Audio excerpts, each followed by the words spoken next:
Good evening, YouTube. This is Fifth.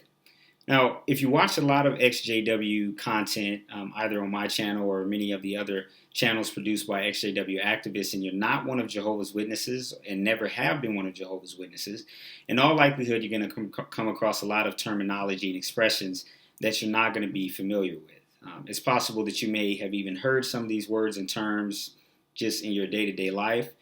But it's important to realize that within the Jehovah's Witness context, they many times have different meanings than what you might expect. So what I wanted to do is just put together a comprehensive list, as comprehensive as possible, of terms that are most commonly used within the ExJW community and within the Jehovah's Witness religion. Just so that as you're watching videos or reading different things, you'll be able to understand generally what's being referred to. And in an effort to kind of make this a reference for you, something that you can refer to later, what I'm going to do is in the description, I'm going to put a timestamp that corresponds with different terms that I'll be discussing. And that way you won't have to go through the entire video to find a specific term. So for example, if you were looking for the term pioneer and you turned on this video, you'll be able to go to the description and you'll see exactly where, at what point, time-wise in the video that I discussed that particular term. So hopefully this is helpful to you. So the first term I wanted to discuss very briefly that is used very often within the ExJW community and within the Jehovah's Witness religion is the governing body. There are some synonyms that are used to refer to the governing body. You may hear the term slave, the faithful and discreet slave, or any combination of those words. They all refer to the governing body. Now, put very simply, the governing body is made up of a very small group of men who believe that they will be going to heaven when they die and who have the highest authority in the worldwide organization of Jehovah's Witnesses. So ultimately, they make all of the final decisions. And every Jehovah's Witness, in a manner of speaking, answers to that group of men, to the governing body. So what this means is that if there are ever any doctrinal changes or changes in procedure or protocol that's used within the organization, and again, that's worldwide, it has to be approved by the governing body. And these 7 men have their office and headquarters located in New York, here in the United States. Now, obviously, 7 men in New York cannot oversee 8 million Jehovah's Witnesses worldwide. So they have delegated some of their authority in a manner of speaking. However, it's very important to remember that anyone who has that authority bestowed on them by the governing body to oversee, let's say, Jehovah's Witnesses in a certain country or a congregation of Jehovah's Witnesses or whatever level it is within the organization, they all ultimately answer to the governing body and must follow the rules that the governing body very specifically outlines. They don't have very much wiggle room to make their own decisions. They don't have a whole lot of discretion. They have to answer to the governing body and follow the rules that the governing body inputs and puts into place. Otherwise, they're at risk of losing that measure of authority that they have been granted. Now, the next term that you will likely hear very often on these videos produced by the ExJW community is the word elder. Now, elders may be referred to as shepherds sometimes, but the vast majority of Jehovah's Witnesses would use that term, elder, to refer to these men. So an elder is an individual who has proven a baptized man. No woman could ever be an elder within Jehovah's Witnesses. So it has to be a baptized man who over a period of several years have shown their devotion to the watchtower and to the governing body. Or, if you prefer to word it this way, they have shown their adherence to the principles found in the Bible as interpreted by the governing body. And they are assigned to oversee a smaller group of Jehovah's Witnesses in a particular congregation. So let's say there's 100 Jehovah's Witnesses in any given congregation around the world. Well, there will be a body of elders, this group of these men that I've just described. I've been in congregations where there have been as few as 3. There are congregations that there are, maybe 8 or 9. There's really large congregations that may have 12 or 13. But for the most part, it's a very small group of men who, similarly to the governing body in relation to the organization, this group of men has the highest authority in any given congregation. So every member of the congregation, it has to answer to the elders. Now, again, the elders are given very strict instructions from the governing body. So they do not have the discretion to come up with changes in doctrine, to change procedures, or change how Jehovah's Witnesses operate, even the ones in their congregation. They, again, have to answer to the governing body. And if it is seen that they are out of line and are not following the instructions to the T, to the letter of the law that the governing body has provided, they will be at risk of losing their designation or appointment as elders in the congregation. So the elders have a few responsibilities within the congregation. They're responsible for coming up with meeting times, for example, when the congregation will meet for their study of Watchtower publications or the Bible with the help of Watchtower publications. They're responsible for giving counsel to the congregation. So, for example, if they see something happening within the congregation or a certain attitude that they feel is manifested within the congregation, they will be the ones responsible to get on stage and let the congregation know that whatever that attitude is not appropriate, and kind of counsel them so that they get back in line with what the guidance is that ultimately comes from the governing body. Now, another responsibility that the elders have is that of handling sin.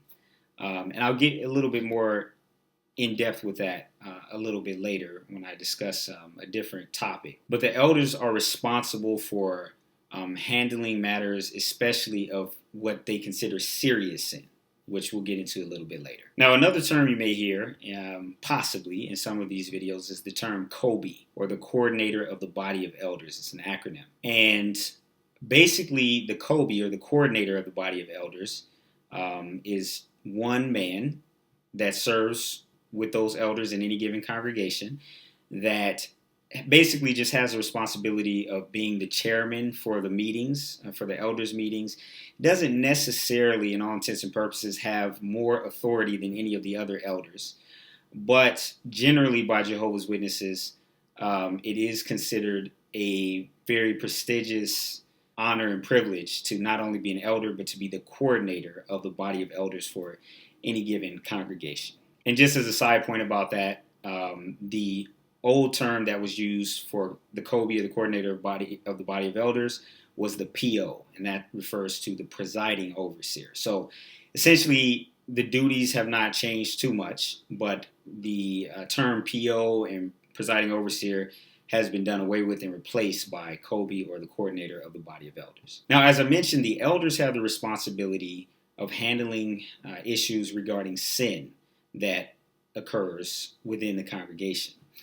So there are different levels, according to Jehovah's Witness doctrine and practice, to sin. All sin is not created equal, so to speak. And the discipline for committing different levels of sin is also different. So, for example, let's talk about the term marking. This is a disciplinary action taken for certain levels of sin that are not considered particularly egregious, particularly serious. So here are some of the sins that will require a marking from the elders. And this is all found in the Shepherd the Flock of God book, which is the secret manual that only the elders within the Jehovah's Witness religion have access to. So you can feel free to look that up on your own within that publication. Again, it's called the Shepherd the Flock of God. And there it talks about what types of sins or transgressions would merit a marking. And it mentions being lazy, being overly critical, being nosy.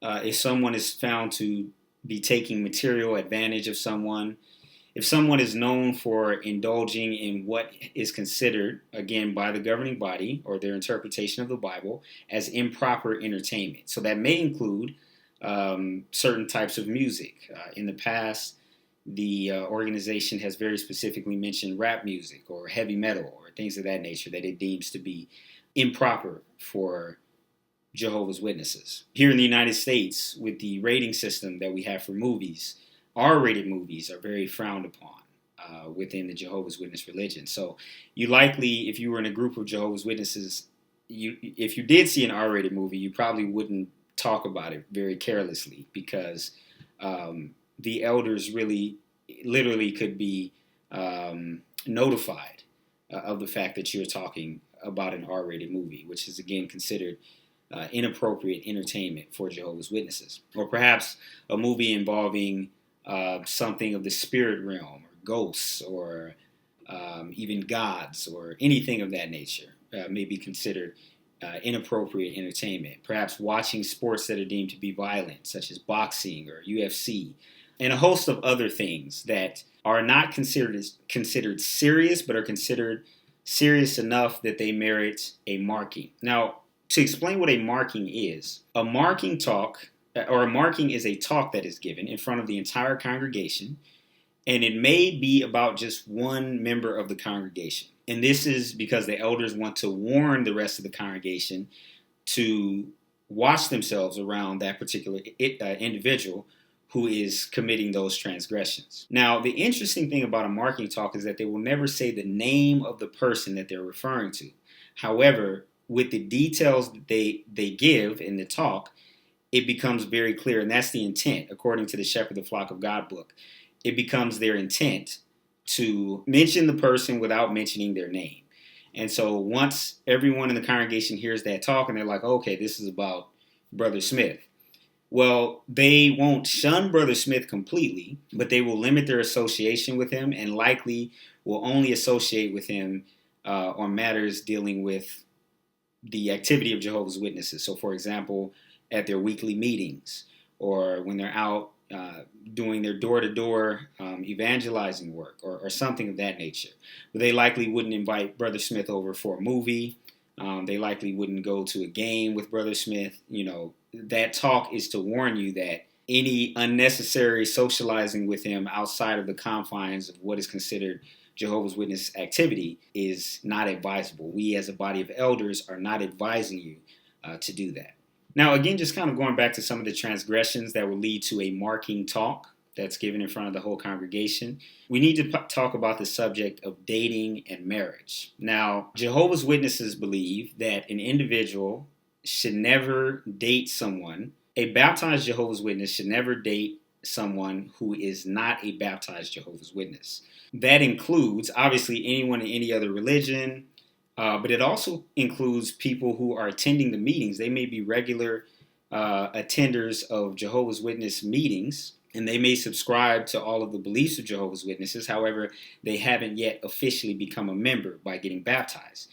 Well, that would still be frowned upon, because you're not marrying one of Jehovah's Witnesses, because you're not considered a Jehovah's Witness until you are baptized as one of Jehovah's Witnesses. So, therefore, if an individual, a baptized Jehovah's Witness, were to even begin dating someone who was not also a baptized Jehovah's Witness, that would merit a marking talk. Again, it's not considered a serious sin, but it is considered something that is very poor judgment, that is ignoring the counsel given from the Bible, again, as interpreted by the governing body. And this person is probably not the best company to keep. It's not the best friend for you to have around. So a marking talk would be given for an individual who was dating, or an individual who eventually married someone who was not also a baptized witness. So very, very briefly, just to share an experience, a talk that I remember as a kid that was given, where there was a marking talk given. There was a sister, or a baptized witness, in my congregation who, before she became a baptized witness, she was in a relationship for many years with this guy. They had, 3 kids together. They never got married. But as soon as she became one of Jehovah's Witnesses, they stopped living together. However, they still had to constantly maintain contact, even though they weren't together at that point once she became baptized as one of Jehovah's Witnesses, because the gentleman never did get baptized as one of Jehovah's Witnesses. They still had to be in contact as far as issues regarding the children or different things. And to be quite frank, they were friends. They got along really well. So about, several years after she had been baptized, this baptized sister decides, you know what? We have kids together. We're friends. I actually like this guy. So I'm going to marry him. The elders tell her not to. Now, again, it doesn't matter. It's not really taking in consideration the fact that they have children together. They have all of this history. The fact is, she's a baptized witness and he is not. That's all that's considered. There's really no exceptions to that as far as Jehovah's Witnesses are concerned. So you're marrying a person who's not one of Jehovah's Witnesses. So they warned her about it. They told her not to go forward with that. She eventually, it just made sense to her to marry this man. They got married and a marking talk was given. Now, in the marking talk, again, her name was not given, but they basically went into detail about the situation. So anybody who was even vaguely aware of the situation knew that it was referring to this particular woman, this particular sister in the congregation. The talk is given saying that this person is not obeying instructions, is not following what the Bible says, has ignored the counsel of the elders, and it's not wise to associate with her. So there are things like that for which an individual may find themselves on the receiving end of marking talk. Okay, so now the subject I would like to also address, which is also something brought up within the ExJW community often, is the subject of serious sin. So again, as I mentioned, according to Jehovah's Witnesses, there are different tiers, different levels of sin that require a different types of action from the elders or from the organization of Jehovah's Witnesses. So just discussing serious sin, and again, this can be found in the Shepherd the Flock of God book, starting on page 58 is where it discusses serious sin and then the action that should be taken upon realizing that such a thing has occurred. And I will say, just kind of before getting into this list, that most Jehovah's Witnesses or former Jehovah's Witnesses will be familiar with some of these things that are considered serious sins, but they may be surprised to learn of others that are put in the serious sin category. And the simple reason is that they don't have access to this book. This book, Shepherd the Flock of God, is given only to the elders. So the vast majority of Jehovah's Witnesses are not elders. Obviously, no woman can be an elder, and the vast majority of men are not elders. So most Jehovah's Witnesses have never seen the book. So again, you can definitely feel free to research it on your own, page 58 of the Shepherd the Flock of God book. So here are some of the sins that are considered serious within the Jehovah's Witness religion. Sex outside of marriage. And again, that can refer to, a long-standing boyfriend or girlfriend, significant other type of relationship. It doesn't matter how long individuals have been dating. If they are not legally married, if at any point they have sexual relations, that is considered a serious sin. There's also gluttony, drunkenness, phone sex, pornography, being very physically unclean. So that could refer to just being dirty, not showering, smelling bad, things of that nature. So that concerns your body. It can also, physical uncleanness could also refer to not keeping your vehicle clean or not keeping your house clean. If that's shown in a way that is deemed to be excessive by the body of elders, that is also considered a serious sin. Depending on the circumstances, attempted suicide is also considered a serious sin. Being a victim of rape may also be considered a serious sin. Now, again, I encourage you to look this up in the Shepherd the Flock of God book, the Elder's Manual, beginning on page 58 is where it discusses these things. Now, if an individual comes forward and says they were raped, or it is reported that they have been raped and they're a baptized Jehovah's Witness, the elders will do an investigation. And that investigation will include answering a few questions. For example, what is the mental condition of the rape victim? What led up to that person being raped or being put in a situation where they were raped? And how long it took that rape victim to report the sexual assault? Depending on the answers to those questions, the elders may determine that that rape victim is guilty of a serious sin and will take the disciplinary actions that I will outline in just a few minutes. Now, continuing with the list of sins that are considered serious: singing songs or reciting prayers from other religions, cursing or using profanity, receiving a blood transfusion, regardless of if your life depends on it or not. Celebrating Christmas also falls under the category of serious sin. Now, serious sin may be brought to the elders' attention in a variety of ways. An individual may just come before the elders, have a guilty conscience, know that they have committed something that is considered a serious sin, and will go and speak to the elders to receive the discipline that they feel that they deserve. Additionally, the other members of the congregation are charged with the responsibility of letting the elders know about any serious sins that are taking place within the congregation by any member of the congregation. Now, there are many articles that prove that this is the case, and this is the culture and what is expected within Jehovah's Witnesses. But just to point specifically to an article, the Watchtower magazine, which of course is produced by Jehovah's Witnesses, in a 2012 edition, said the following. So if we know that a brother or a sister has fallen into serious wrongdoing, we should encourage that one to approach the elders and seek their help. If he or she does not do so within a reasonable period of time, though, we should report the wrongdoing.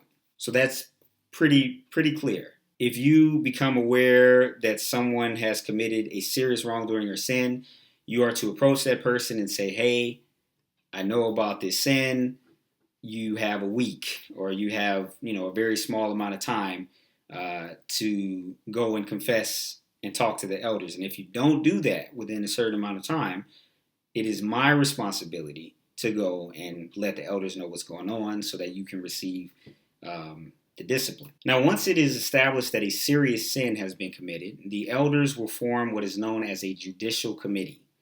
Now, a judicial committee is made up of 3 elders. So, generally speaking, there are 3 elders that are selected from among the body of elders, which, as I said, may have, up to 7 or 10 elders. They will select a group of 3 elders to conduct a hearing in which basically they're no longer trying to establish whether or not the sin has taken place. They're just trying to establish how sorry the sinner is and how determined they are to never repeat that action again. So the burden of proof is definitely on the sinner or the person who has committed or who has been found to have committed that serious sin. That individual has to prove to these elders, to these 3 elders, that they are so cut to heart, that they are extremely repentant for what they have done, and that they have taken steps so as to not put themselves in a similar situation, so as to not ever commit that sin again. Now, once the judicial committee has ended and the person has had their opportunity to try to convince these 3 men of their repentance, there are basically 2 possible outcomes. If they succeed in convincing these elders that they're repentant, then they will be reproved. Now, there are 2 different types of reproof. There's private reproof and there's public reproof. And again, both of these require the individual to have convinced the elders that they are truly repentant. So a private reproof, in a private reproof, you're given restrictions within the congregation. There's certain things that you're not going to be able to do. Many times those restrictions include, most of Jehovah's Witnesses can raise their hand at a meeting and give a comment, answer according to the information that's printed from the governing body. But if you're on reproof, even a private reproof, you may have that privilege taken away. Or there may be several other restrictions imposed upon you for an extended period of time. Now, for private reproof, there is no announcement. So it's possible that the rest of the congregation may not be aware of the reproof. They may not even be aware that a judicial committee even took place because there will be no announcement. The individual will just know, hey, you're not allowed to do this, you're not allowed to do that within the congregation. It is possible that the rest of the congregation can figure out that this person is on reproof because maybe, 1 week they're doing these responsibilities and the next week they're not, and they might just be able to look and figure out like, okay, that person is probably in some serious trouble. So that is private reproof. Public reproof also has a lot of the same aspects of private in the sense that there are restrictions imposed upon you, similar to what I just described with private reproof, and there is an announcement given. That's why it's called public. And the announcement will say, so-and-so has been reproved, and that's it. So the congregation will know that he committed a serious sin, he or she committed a serious sin, that a judicial committee took place, and the person demonstrated enough repentance to not be expelled from the congregation. However, you are to definitely limit your social interaction with that person. So again, this person is not shunned completely, but you probably wouldn't invite them over to hang out. You probably wouldn't do something of a social nature or something that is just recreation with this individual. You would probably limit your association to things related to congregation activities. Now, public reproof is given according to the instructions given by the governing body when the elders, although convinced of the individual's repentance, still feel that he may possibly pose a threat or a danger to the congregation. So the congregation, in their view, will need to be warned that this person has done something that is a serious transgression.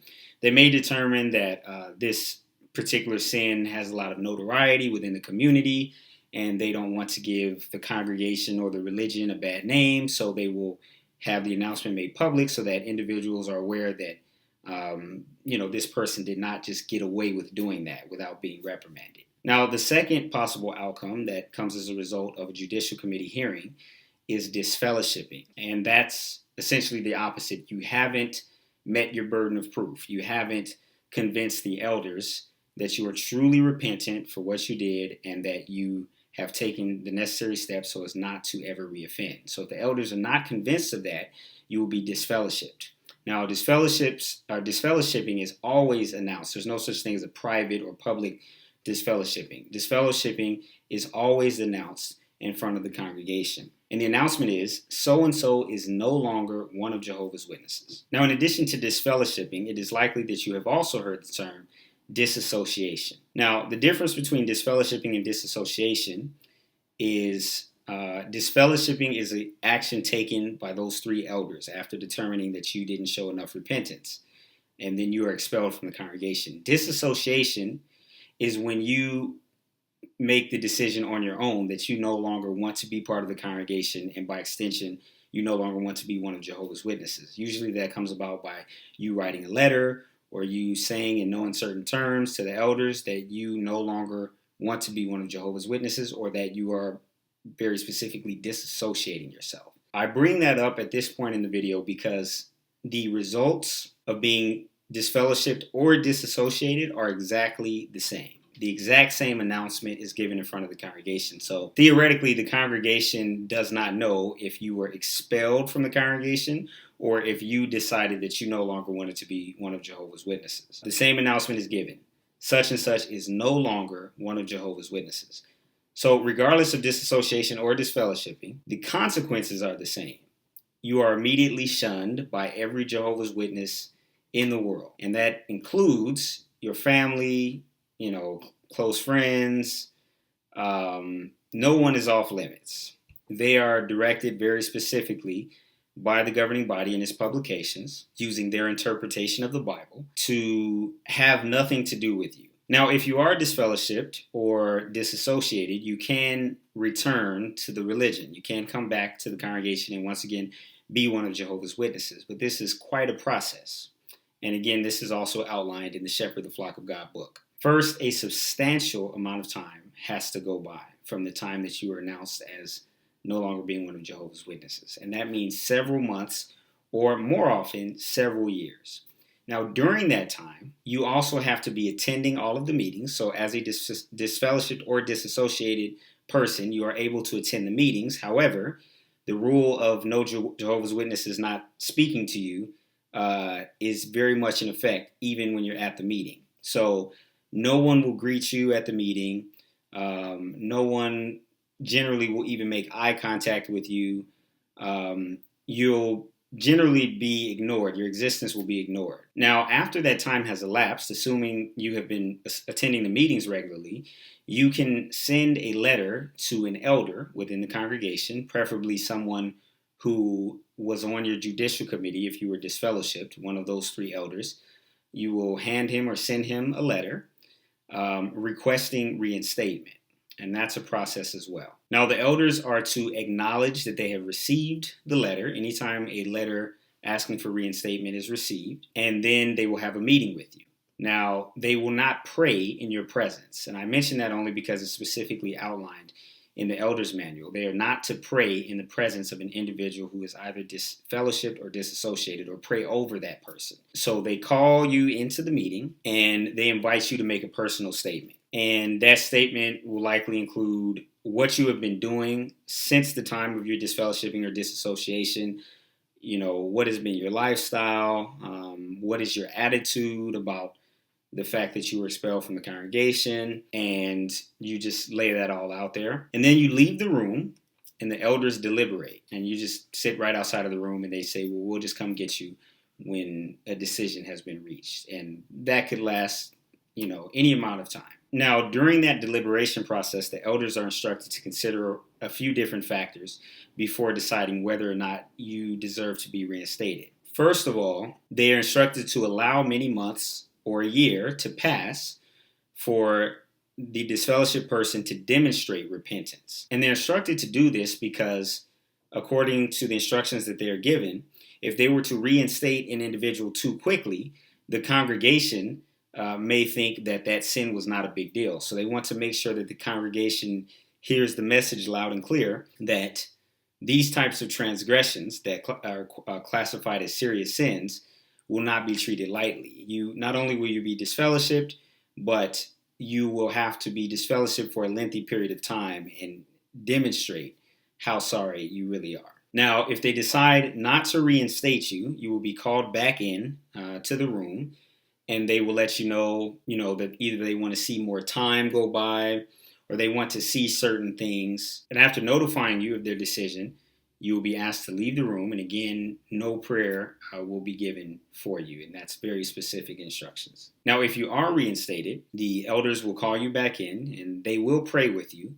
And they will give you some very clear instructions. And the instructions are the following. Until it is announced in the congregation that such and such has been reinstated, you are to behave as a disfellowship person. So even though we as a body of elders have decided to reinstate you, until it is announced in the congregation, it is not official. So that means we don't want to see you at the meetings talking to any of the members of the congregation. We don't want to hear about you calling your Jehovah's Witness family or calling your Jehovah's Witness friends. You're still supposed to respect the disfellowshipping decision. Once the announcement is made, then everyone will know and you can conduct yourself as any other Jehovah's Witness and have association with those people again. Now, just a brief statement about the reinstatement announcement, and this is partly to emphasize just to what extent the governing body of Jehovah's Witnesses located in New York exercises authority and dictates the actions of Jehovah's Witnesses, even at the local congregation level. So I remember growing up as a kid when the announcement would be made, such and such has been reinstated.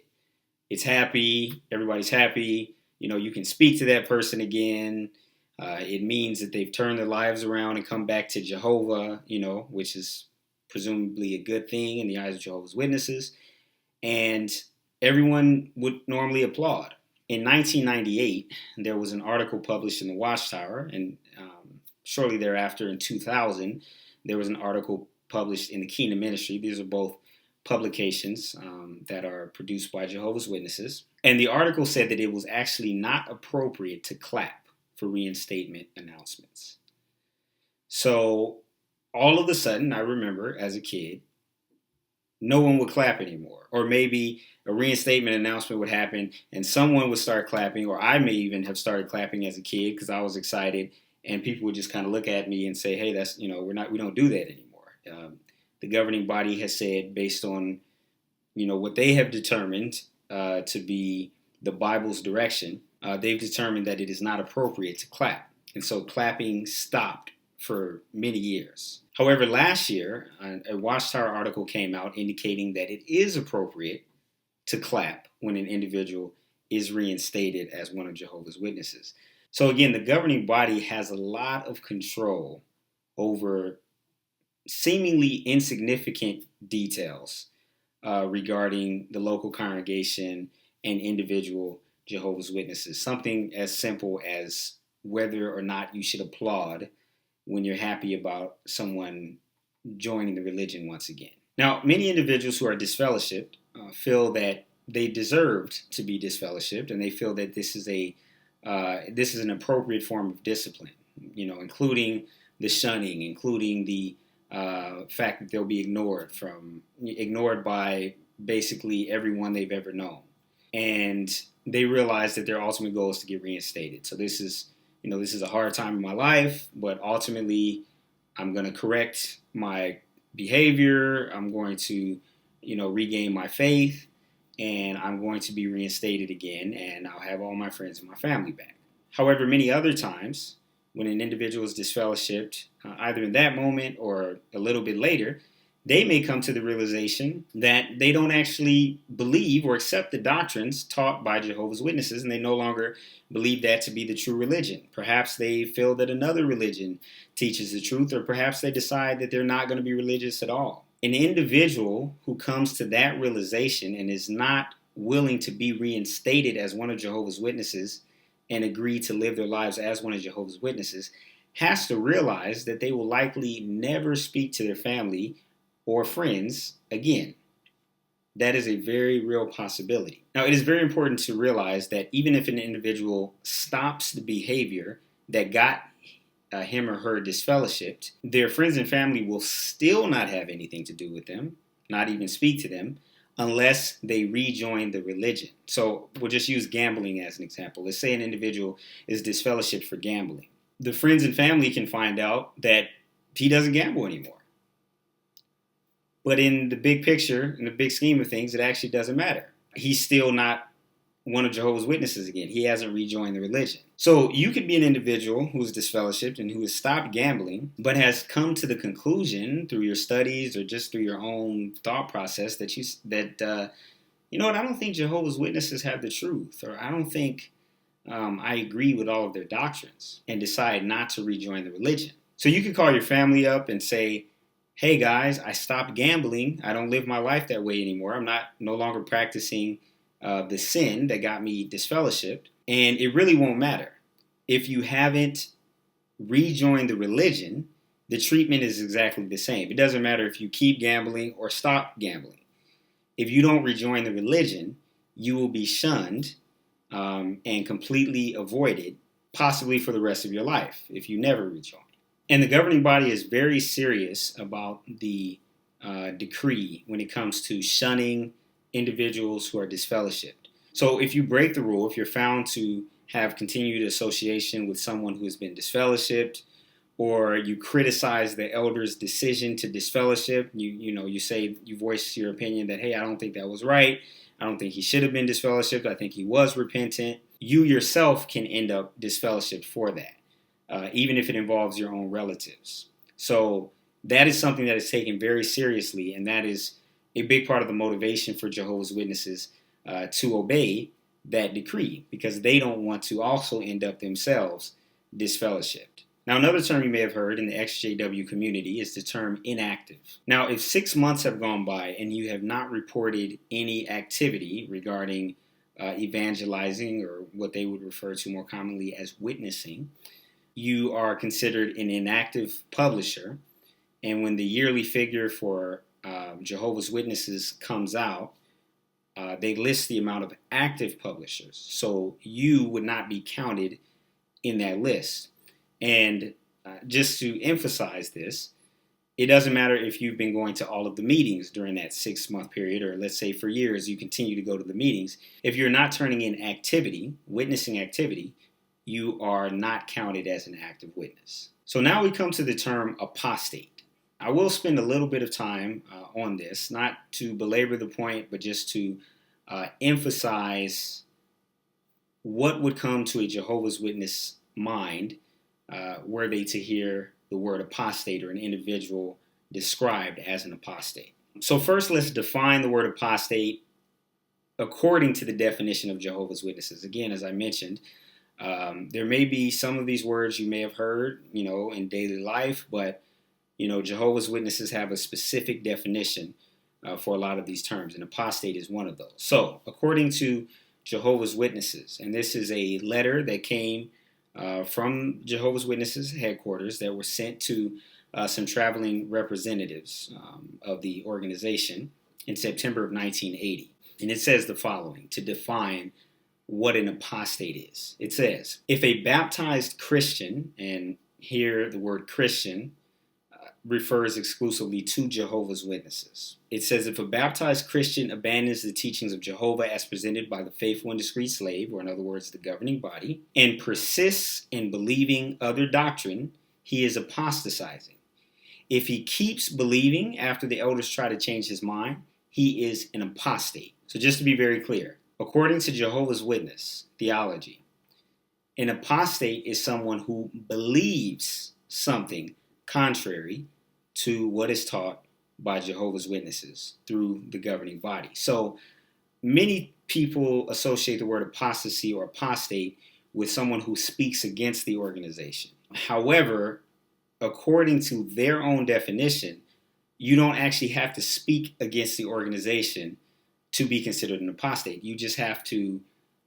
People just have to know that you disagree with the teachings, or that you don't accept all of the teachings, and you are considered an apostate. Even if you begin to ask certain questions as a baptized witness, if you persist in asking certain questions that show that you're not necessarily in agreement with the doctrines that are taught by the governing body of Jehovah's Witnesses, someone may ask you if you have been talking to an apostate, or they may say that you sound like an apostate. Now, applying the Jehovah's Witness definition of apostate very strictly, you would have to have been baptized as Jehovah's Witnesses at one point, and then later, changed your beliefs or disagree with certain doctrines that the organization teaches. So technically, an individual who was never baptized cannot be an apostate in the strictest sense of the word as used by Jehovah's Witnesses. However, many times the word apostate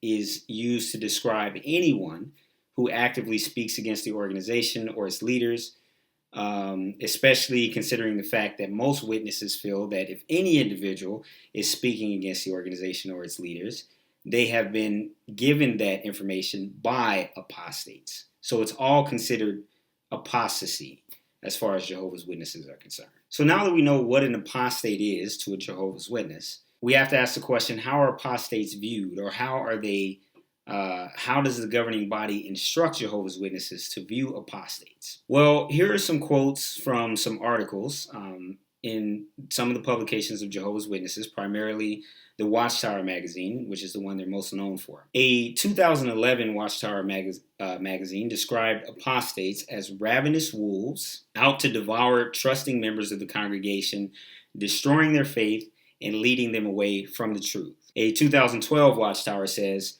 we are not benefited by trying to refute the arguments of apostates or those who are critical of Jehovah's organization. In fact, it is spiritually dangerous and improper to peruse their information, whether it appears in written form or it is found on the internet. A 2004 Watchtower article says the following: it would be a mistake to think that you need to listen to apostates or to read their writings to refute their arguments.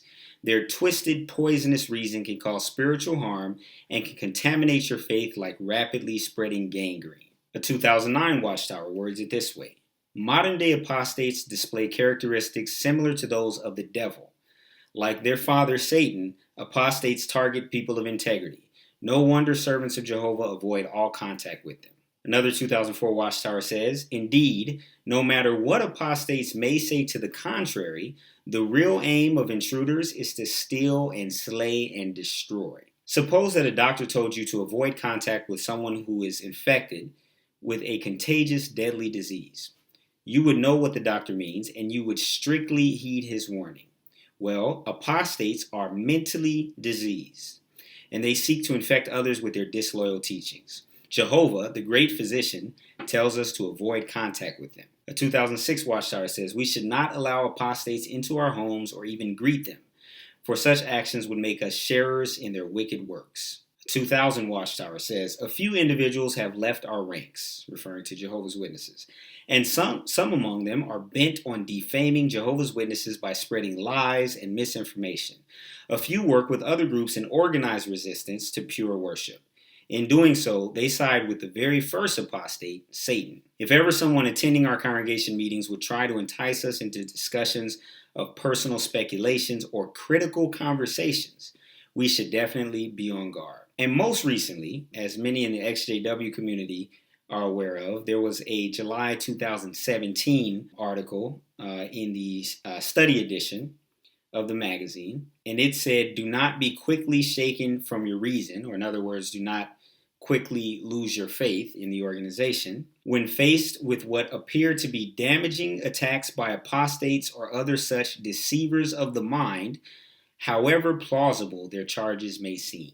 So very clearly, there's some very strong language used to describe apostates who, again, the only requirement to be an apostate is just to have been baptized in one of Jehovah's Witnesses and now believe something different. They're referred to in very strong language, and as we saw in that last one, regardless of how plausible their charges seem or how reasonable what they're saying is, because they are speaking against the organization and they are classified as apostates, you should stay away from them and you should never believe anything they say.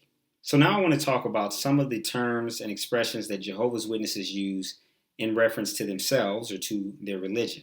Obviously, JW is one of the terms they use, which clearly means Jehovah's Witnesses. JW is used sometimes. You'll never find JW in the publications. It's not an official term. You likely will never hear it spoken from a platform. You know, any speech or talk given by Jehovah's Witnesses would never say JW, but that is an informal term that is used that also refers to Jehovah's Witnesses.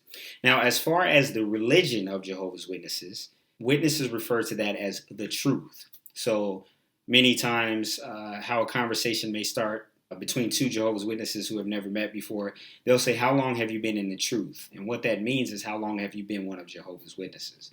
Or if you say somebody left the truth or someone fell out of the truth, it means someone is no longer one of Jehovah's Witnesses. So that is the term that you'll hear. Also, when Jehovah's Witnesses refer to themselves or other Jehovah's Witnesses, they will use the term the friends.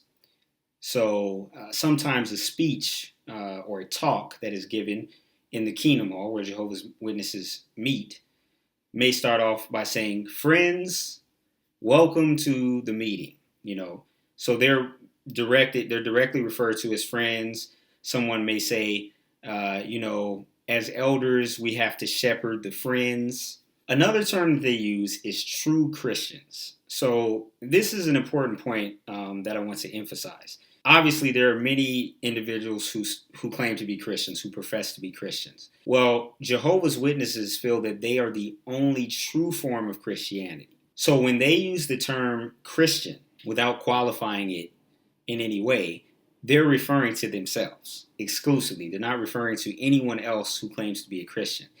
If they are talking about individuals who claim to be Christian, they will use a qualifier. For example, they'll say so-called Christians or professed Christians or individuals who claim to be Christians. But anytime you see the word Christian, it refers to Jehovah's Witnesses. So you may also hear the term the society. Now, the society is not an expression that is very commonly used currently by Jehovah's Witnesses. However, what it does refer to, as it was used a lot in print, in publications in years past, it refers to the leadership of Jehovah's Witnesses.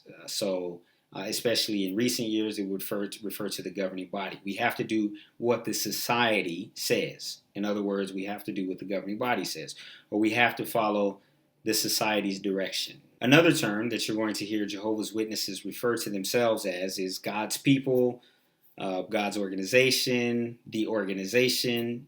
All of that refers to the Jehovah's Witness religion. If they're trying to be a little bit more discreet, sometimes in their publications, they'll say people that love God or people that love Jehovah. Again, this applies exclusively in the eyes of Jehovah's Witnesses to Jehovah's Witnesses. Now, one thing that you will not hear Jehovah's Witnesses say in connection or in reference to their own religion is church.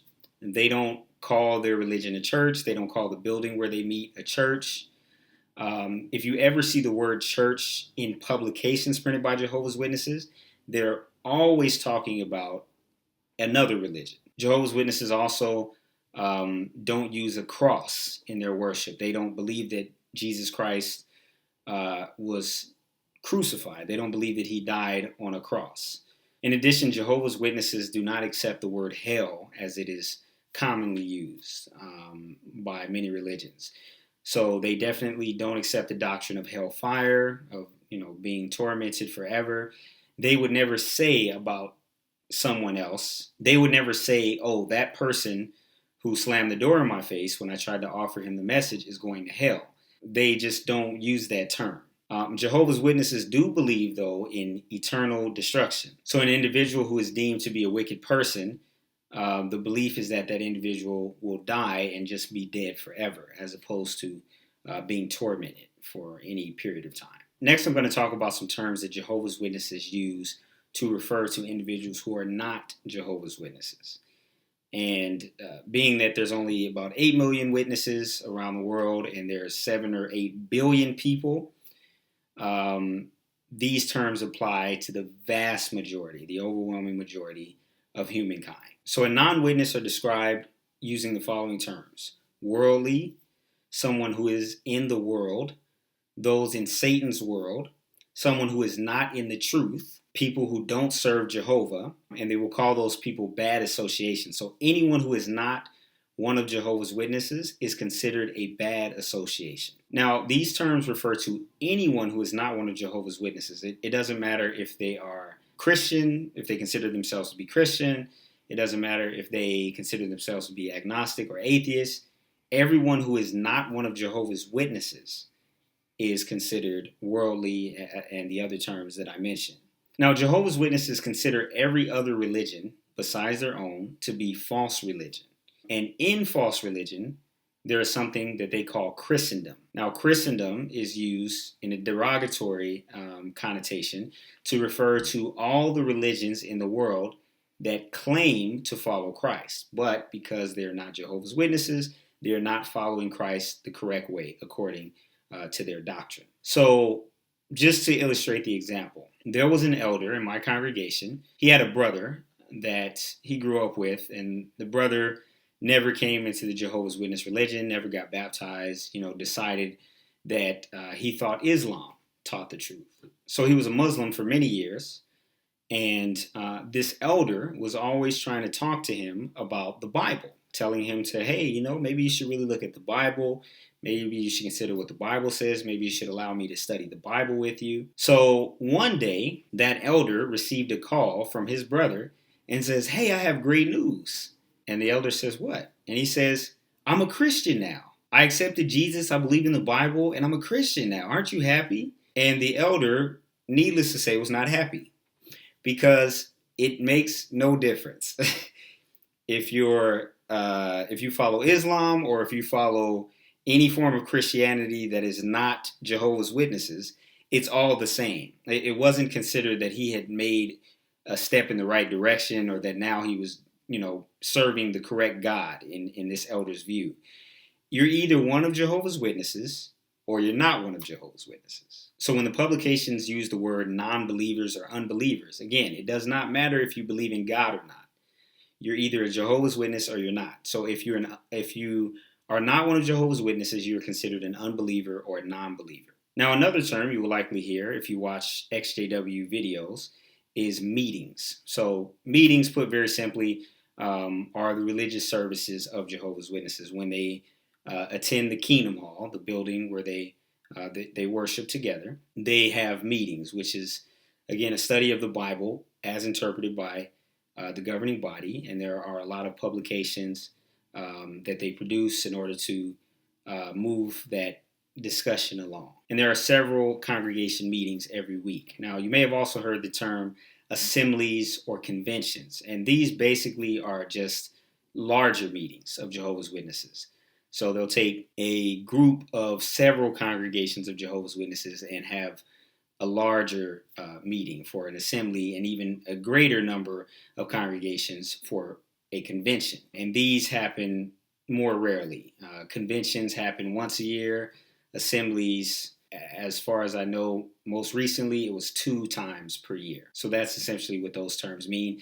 At assemblies and conventions, that's when individuals become baptized. If you want to get baptized, you can't get baptized until the assembly or the convention comes up. You may have also heard the term memorial. Now, the memorial refers to the memorial of Jesus Christ's death.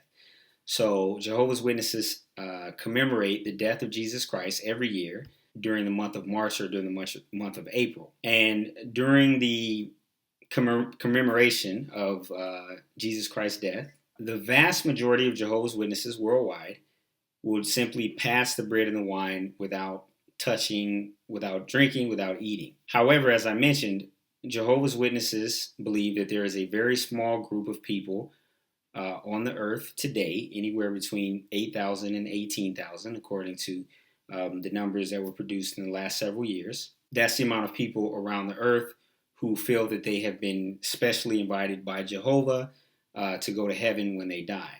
So the vast majority, basically the other 8 million Jehovah's Witnesses, just pass the bread and the wine along. However, that very small group of Jehovah's Witnesses who believe they're going to heaven when they die, they are the only ones who are to be eating of the bread and partaking of the wine. So needless to say, the vast majority of Jehovah's Witnesses have never seen anyone. Even if they've been witnesses for years, they may have never seen anyone eat the bread or drink the wine at the memorial, just because of the numbers. The next thing I want to talk about is the evangelizing work of Jehovah's Witnesses. And that's, of course, when they come and knock on your door, or, more recently, in more recent years, when they stand at, airports or, public areas with the carts and just kind of stand next to them and have their books and magazines there. With the JW.org sign where somebody can just come up and, grab literature as they please. All of this is referred to as service. That's what Jehovah's Witnesses are referring to when they say the word service. So again, some synonyms for the word service would be field service, the ministry, preaching, the door-to-door work, witnessing.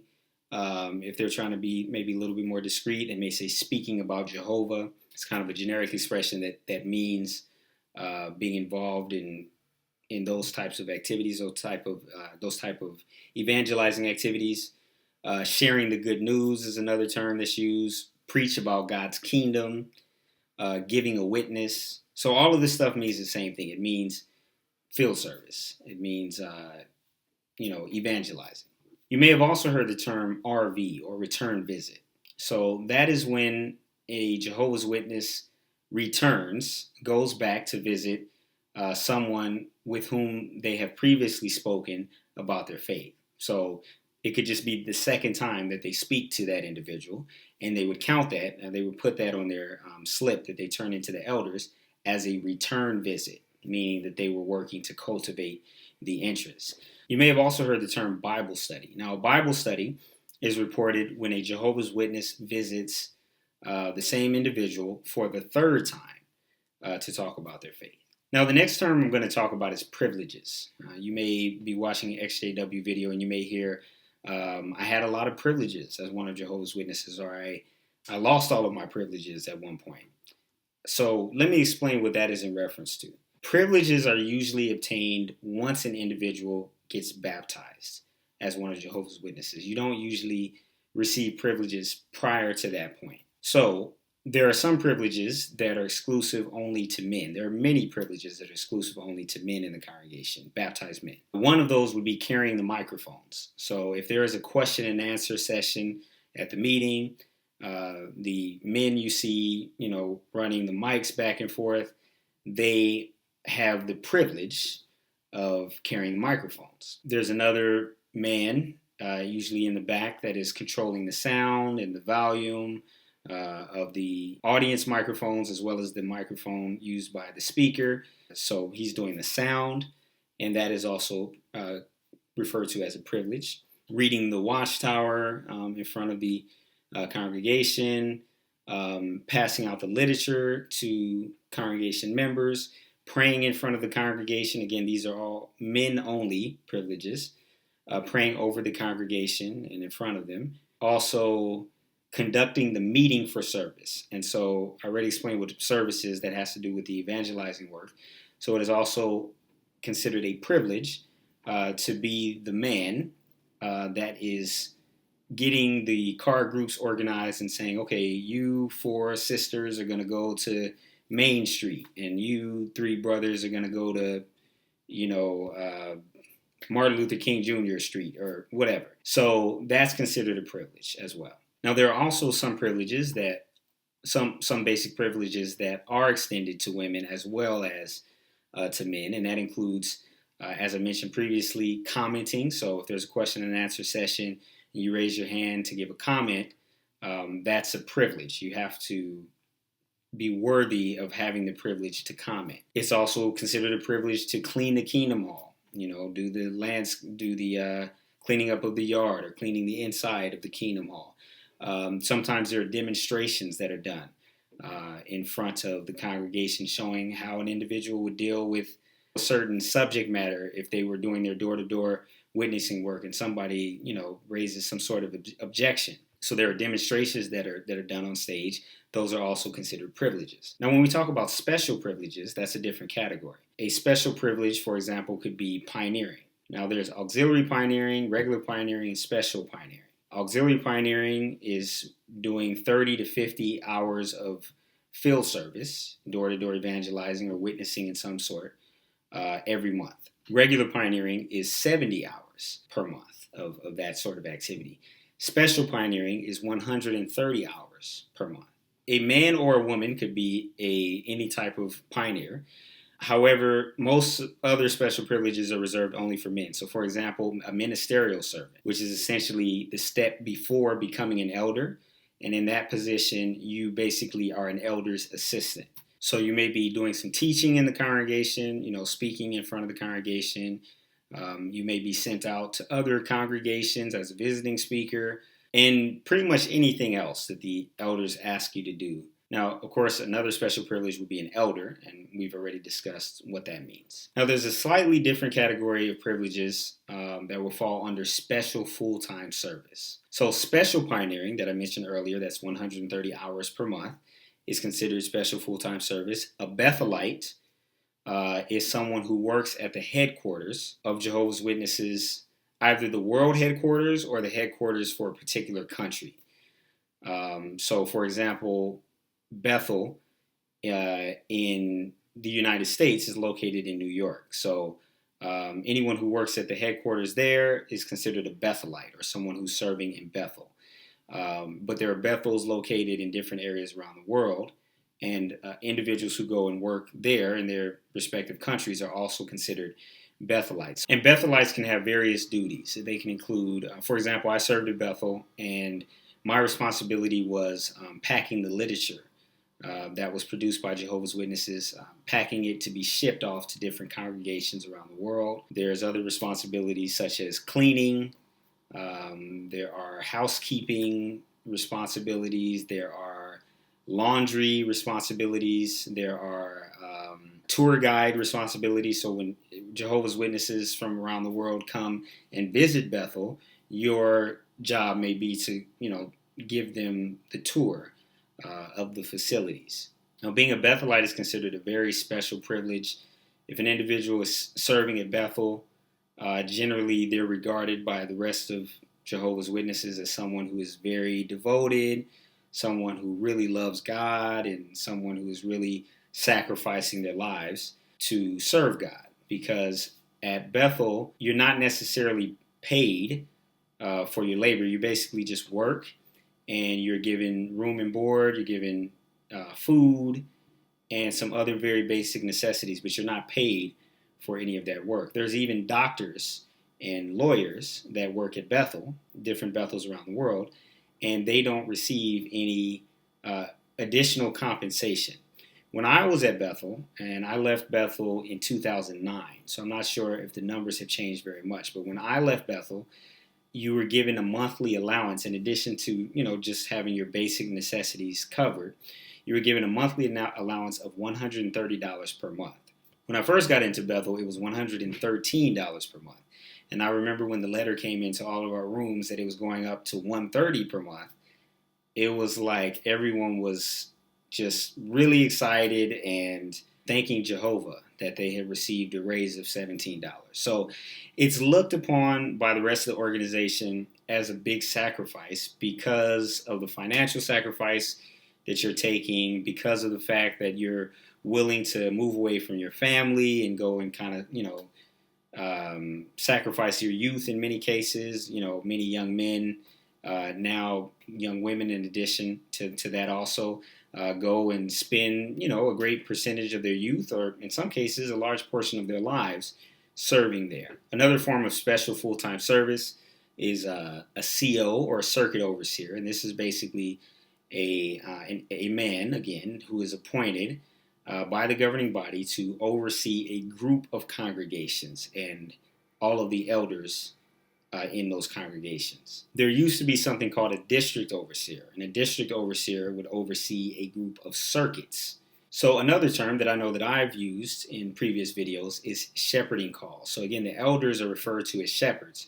So a shepherding call is basically when two elders, or an elder and sometimes a ministerial servant, will go to the house of another member of the congregation or meet with them somewhere and basically see how they're doing, see if they need any help, or they will, meet with them to tell them that, they're doing something wrong and they need to correct something, or, hey, we haven't seen you at the meetings, what's going on, or, hey, we noticed that, your hours, the hours that you used to report every month were 25, now you're only reporting 2 hours every month. So what's going on? So all of those would fall under reasons to have a shepherding call.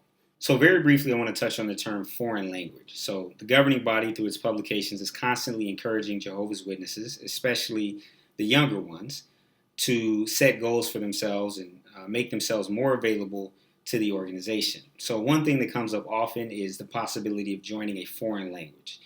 So in the United States, what that would mean is leaving the English-speaking congregation and going to go serve in, the Punjabi congregation or the Swahili congregation. And the reason why you would go and do that is you would be trying to learn the language so that you can help that group of Jehovah's Witnesses look for more converts who speak those languages. And last but not least, I would like to just very briefly address the term new light. So new light refers to when Jehovah's Witnesses receive from the governing body a change in doctrine. So for example, years ago, there was a teaching that the governing body said was based on the scriptures, based on the Bible, that taught that if an individual were to receive an organ transplant, they would be guilty of cannibalism, for which they could actually be disfellowshipped from the congregation. Well, a few years later, the governing body claimed to have received new light, which, as they profess, comes from Jehovah through Jesus Christ and down to the governing body. They received new light that getting an organ transplant is actually not cannibalism, and you can't be disfellowshipped for it. So anytime there's any change in doctrine, Jehovah's Witnesses accept it as new light, just saying that Jehovah is continually making his will and the meaning of his word, the Bible, more and more clear to the governing body. And that is actually something that Jehovah's Witnesses use to back up the claim that they have the truth and that they are being guided by God's Spirit, is when there are changes in their understanding and in their doctrines. So hopefully this was helpful for you in some way. There may have been some terms throughout the course of this video that you were more interested in knowing about than others, which is completely fine, as I said. Hopefully this will just be able to be used as a reference, something that you can refer to just to understand the conversations that are being had within the ExJW community. So thank you very much for watching. If you did enjoy the video, please leave a like. Please subscribe to the channel if you haven't yet done so for more content such as this. And until next time, have a great evening.